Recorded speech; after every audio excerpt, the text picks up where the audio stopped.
السلام علیکم۔ کیا آپ رات کو بنا کسی وجہ کے اٹھ جاتے ہیں؟ آپ کے دل میں ایک عجیب سی بے چینی ہوتی ہے، جیسے کوئی آپ کو بلا رہا ہو۔ کیا یہ ایک عام بات ہے یا اس میں کوئی گہرا مقصد چھپا ہے؟ آج کی ویڈیو میں ہم جانیں گے کہ رات کو اچانک اٹھنا صرف ایک اتفاق ہے یا اللہ کا خاص پیغام ہے۔ اس ویڈیو کو اینڈ تک دیکھیں کیونکہ ہم قرآن اور حدیث کی روشنی میں اس راز کو سمجھنے کی کوشش کریں گے۔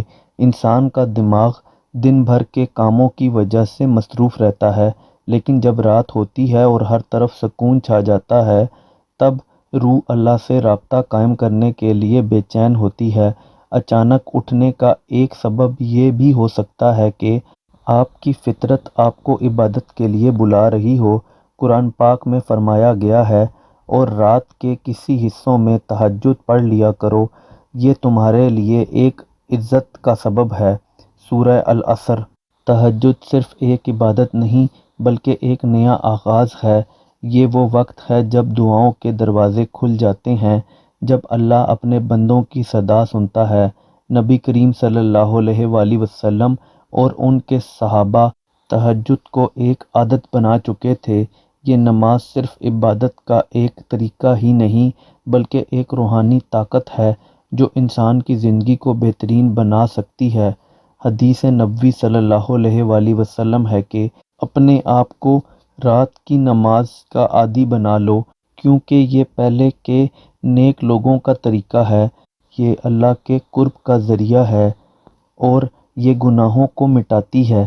سوچئے، اگر آپ کو اللہ کا قرب چاہیے ہو تو آپ تہجد کو اپنی زندگی کا حصہ بنا سکتے ہیں۔ تہجد کا ایک بڑا فائدہ یہ ہے کہ اس وقت کی گئی دعائیں قبول ہوتی ہیں۔ یہ وہ لمحہ ہوتا ہے جب رب اور بندہ سب سے قریب ہوتے ہیں۔ جو لوگ کسی مصیبت میں ہیں، جو کسی پریشانی کا حل چاہتے ہیں، ان کے لیے یہ بہترین موقع ہے۔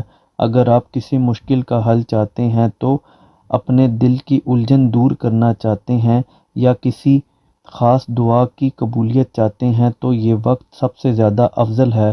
حضرت محمد صلی اللہ علیہ وآلہ وسلم نے فرمایا، ہمارے رب ہر رات سب سے نیچے والے آسمان پر آتے ہیں اور کہتے ہیں، کون ہے جو مجھ سے مانگے تاکہ میں اسے دوں۔ اگر آپ چاہتے ہیں کہ آپ کی زندگی روشن ہو تو تہجد کا سفر آج سے ہی شروع کریں۔ چھوٹی شروعات کریں، صرف 2 رکعات سے سٹارٹ کریں۔ آج کی رات ایک نیا ارادہ کریں اور دیکھیں کہ آپ کی زندگی کیسے بہترین ہوتی ہے۔ ویڈیو پسند آئی ہو تو ایک بار درود شریف پڑھ لیں۔